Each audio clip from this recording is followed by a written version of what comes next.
Vamos a dar paso ahora a la tercera intervención de esta mesa. Tengo a mi izquierda a Vanessa Urán. Ella es investigadora de UNED, donde actualmente realiza su doctorado bajo la dirección de la profesora Teresa Oñate, y es investigadora también de la Cátedra Internacional de Investigación en Hermenéutica Crítica, CRITIA.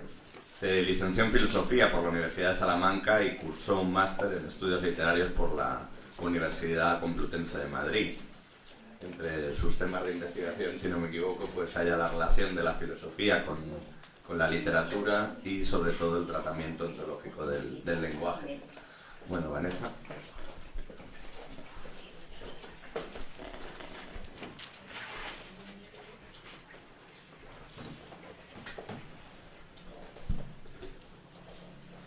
Buenos días.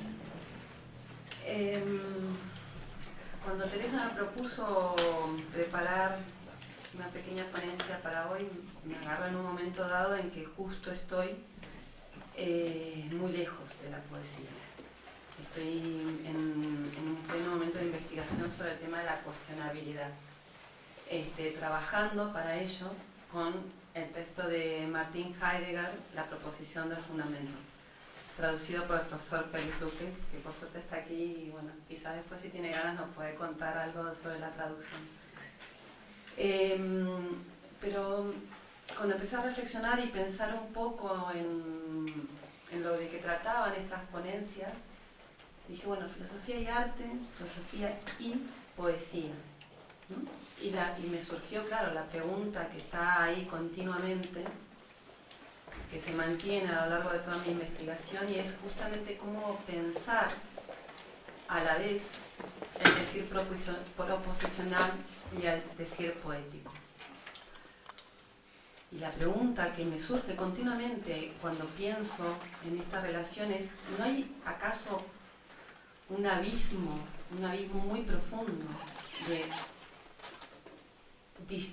la mayor distancia que se puede uno imaginar entre el decir filosófico y el decir poético? Lo que voy a hacer, esta es la pregunta entonces con la cual llego a ustedes, ¿no? con la que voy a ir pensando desde la interpretación de la proposición del fundamento. Son estas dos preguntas, ¿no? Cómo pensar a la vez el decir proposicional y el decir poético. Cómo pensar ese abismo que parece darse entre ambos decires. Voy a ir leyendo un poco los apuntes que estuve tomando, a la vez que voy a ir leyendo algo de poesía, justamente para que se vea esta diferencia, esta distancia entre los decires de uno y de otro. La proposición del fundamento, Heidegger trabaja con textos de Leibniz, así que vamos a empezar por él, por el mismo Leibniz, que dice así: nuestros razonamientos se fundan en dos grandes principios. Uno es el de contradicción, en virtud del cual buscamos falso lo que encierra contradicción y verdadero lo que es opuesto a o contradictorio con lo falso. El otro es el de razón suficiente, en virtud del cual consideramos que no puede hallarse ningún hecho verdadero o existente, ni ninguna enunciación verdadera, sin que exista una razón suficiente para que sea así, y no de otro modo, aun cuando esas razones nos puedan resultar, en la mayoría de los casos, desconocidas.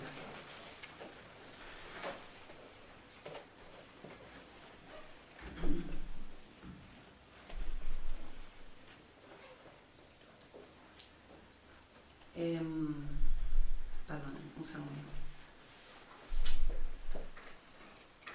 Le voy a leer un poema de Samuel Beckett que se titula ¿Cómo decir? Locura, locura de, ¿cómo decir?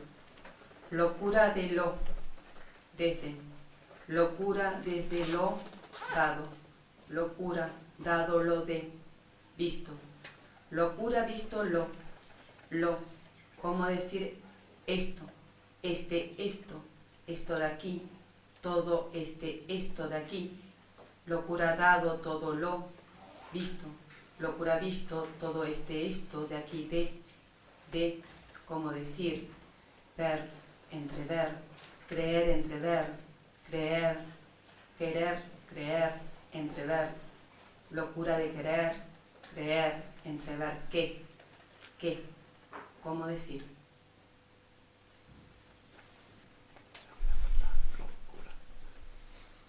El habla misma crea el lugar abierto de esta contienda, de esta correlación o concordancia dada en el I de filosofía y poesía. El habla es posibilitante de estos modos de decir. Veamos el decir filosófico, el decir proposicional, un decir que fundamentaliza, conceptualiza, enuncia. El pensar filosófico es un pensar proposicional que parece responder a un imperativo. Nada es sin por qué. En este texto, la proposición del fundamento, Heidegger interpreta y dialoga con la proposición del fundamento expuesto por Leibniz, el que les acabo de leer en monadología. Yo lo leí traducido desde el francés, solo que Heidegger nos los presenta traducidos desde el latín. Nihil sine ratione, nada es sin fundamento. Nada es sin fundamento. Como toda proposición, algo nos cuenta, algo nos dice de algo. Si pensamos en el enunciado positivo, podemos decir que todo y cada uno de los entes tiene necesariamente un fundamento, o bien que todo ente tiene algún fundamento del hecho de ser. Por tanto, ¿de qué habla la proposición del fundamento? Habla de lo que el ente es, pero también lo que está diciendo es que la proposición del fundamento es el fundamento de la proposición, ya que la proposición es algo. Aquello de lo que habla la proposición del fundamento es el fundamento de la esencia del lenguaje. Recordemos que la proposición del fundamento se da a ver, tiene validez de proposición fundamental para Leibniz y para la tradición metafísica. Decimos que la proposición del fundamento es el fundamento de lo que la proposición es, de lo que es el enunciar, de lo que es el decir en cuanto tal.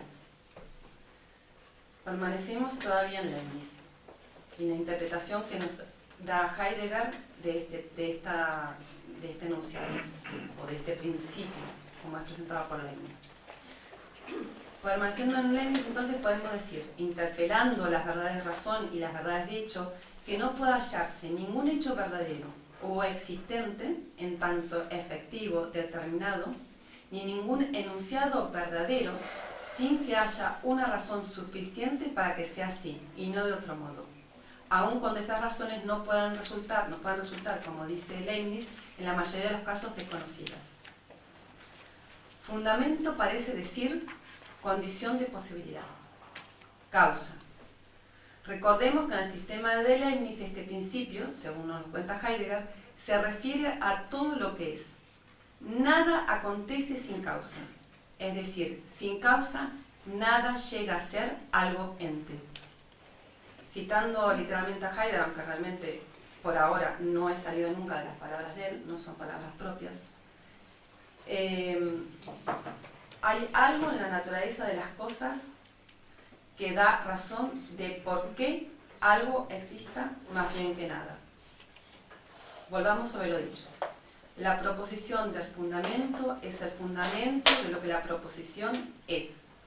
La proposición habla, nos señala la exigencia de que para todo enunciar, para todo decir, se entregue el fundamento. Se entrega el fundamento. ¿Es esto de lo que las proposiciones hablan? ¿El fundamento se muestra en su carácter de interpelación? Digamos que nos interpelan. Había mencionado al inicio que en el pensar filosófico es un pensar proposicional, que parece responder a un imperativo. Nada sin por qué. ¿Por qué? Es la palabra para la pregunta por el fundamento. El por qué busca el fundamento. Y el por qué lo aporta. Recordemos una vez más que permanecemos en el sistema de Leibniz, en aquello que dice la proposición del fundamento. Nada es sin fundamento. Es decir, todo ente, en cuanto ente, tiene un fundamento. El porqué es una búsqueda. El porqué, una búsqueda. El porqué, una aportación. La búsqueda de aquello que nos determina. En el porqué del filósofo se va en busca de aquello que nos determina. Vamos interrogando en pos del fundamento. Dejamos que nos hable. En el porqué, respondiendo, aportamos el fundamento.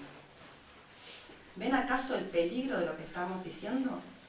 ¿Pueden oír la disonancia del nada sin, de esta búsqueda en pos de un fundamento, una razón, una verdad, un Dios?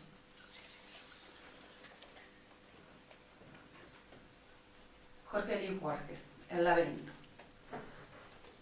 No habrá nunca una puerta, estás adentro, y el alcázar abarca el universo, y no tiene ni averso ni reverso, ni externo muro ni secreto centro.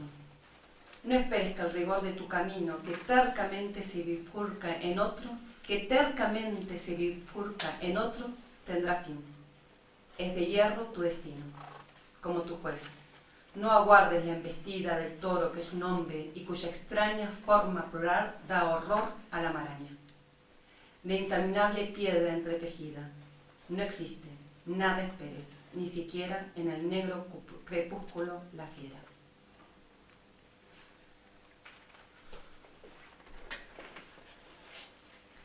Volvamos a escuchar la proposición del fundamento. Nada es sin fundamento. ¿De qué trata aquello que enuncia la proposición del fundamento?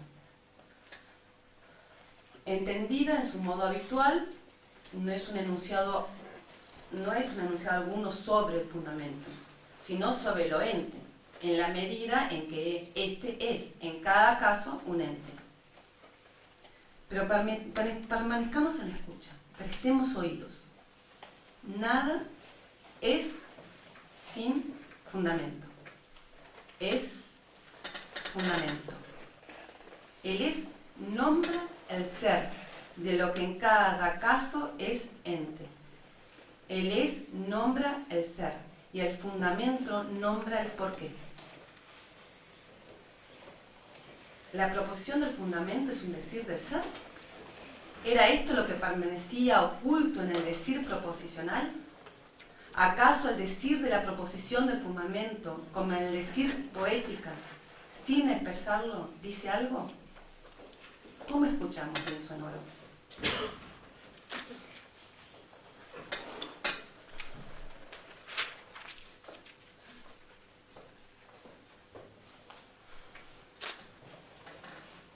Federico Lorca. Oye, hijo mío, el silencio. Es un silencio ondulado, un silencio, donde resbalan valles y ecos, y que inclinan las frentes hacia el suelo.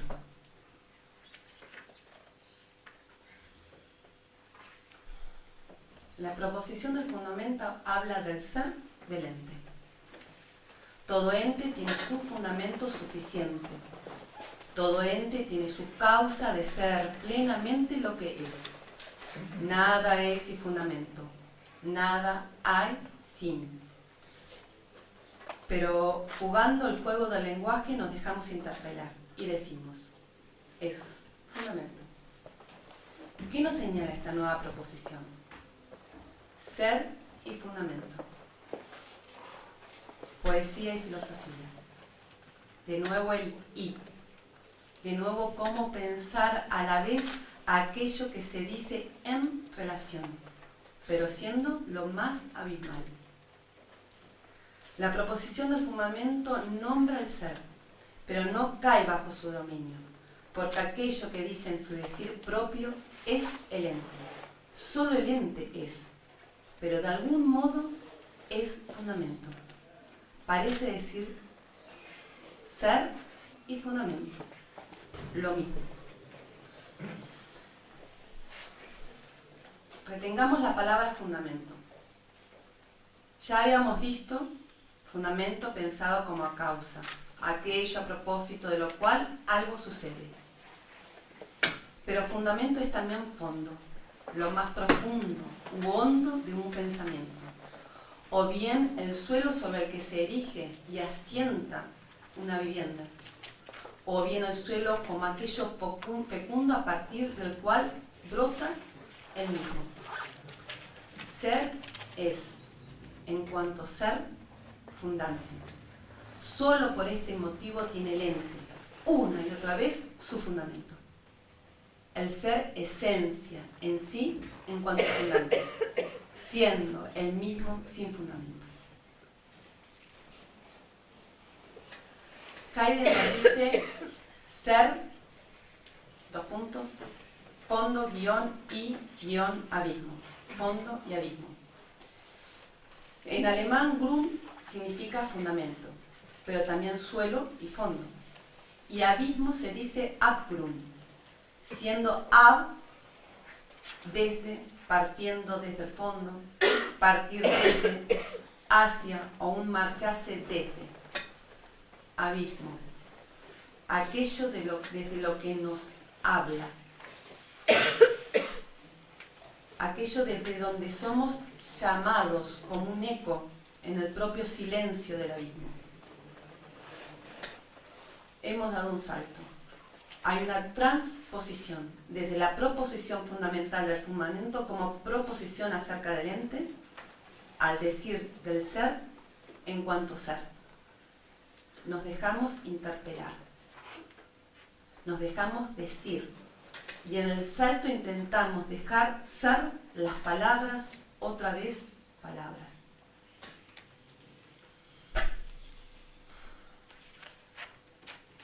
Alejandra Pizarnik, la palabra que sana.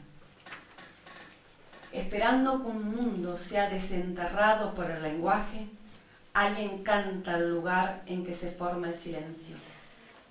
Luego comprobará que no porque se muestre furioso existe el mar, ni tampoco el mundo. Por eso cada palabra dice lo que dice, y además, más y otra cosa.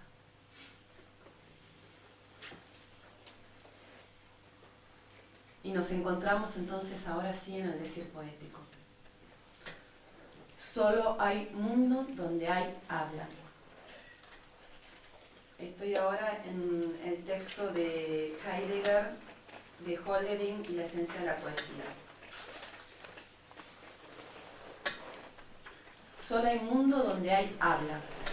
El habla es un bien, no por su poder ser instrumento, un bien al uso a la mano, sino en tanto que el habla es bueno para garantizar, esto es literal de palabras de Heidegger, garantizar que el hombre pueda ser histórico. El habla es aquel acontecimiento que le posibilita ser. El ser del hombre se funda en el habla. ¿No somos acaso diálogo? ¿Podemos pensarnos sin habla? ¿Podemos pensarnos fuera del decir? El fundamento de la existencia humana es el diálogo como el propio acontecer del lenguaje. Somos un diálogo desde el tiempo en que el tiempo es. El tiempo que se desgarra, irrumpe en presente, pasado y futuro.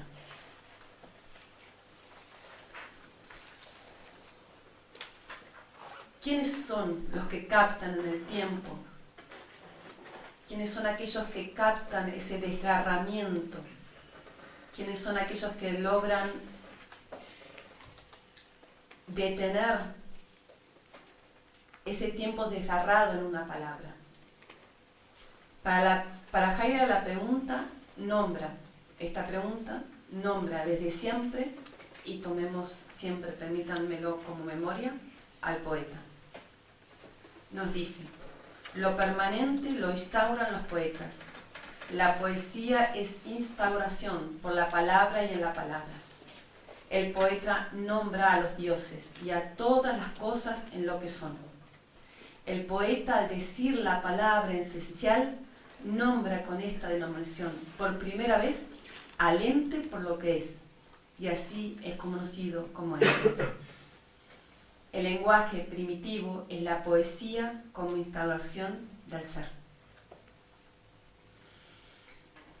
El decir filosófico, o el decir de la proposición, del fundamento, entendido como intenté demostrarles que se da ahora en el salto, a partir de cómo hemos pensado ahora el fundamento a partir del salto, o en el salto, resistiendo en este pensar el asunto del pensamiento,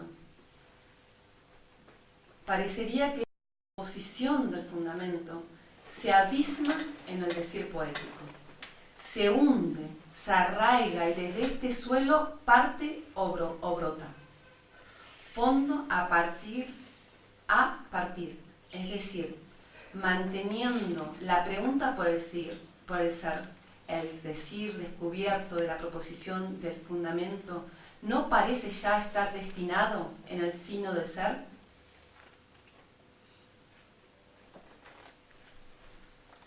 Hemos dado un salto. Hemos trastocado la pregunta por el pensar del ser.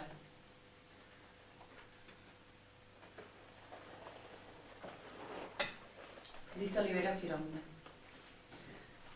me derrumbé, caía entre astillas y huesos, entre llantos de arena y aguaceros de vidrio, cuando oí que gritaban: ¡abajo, más abajo!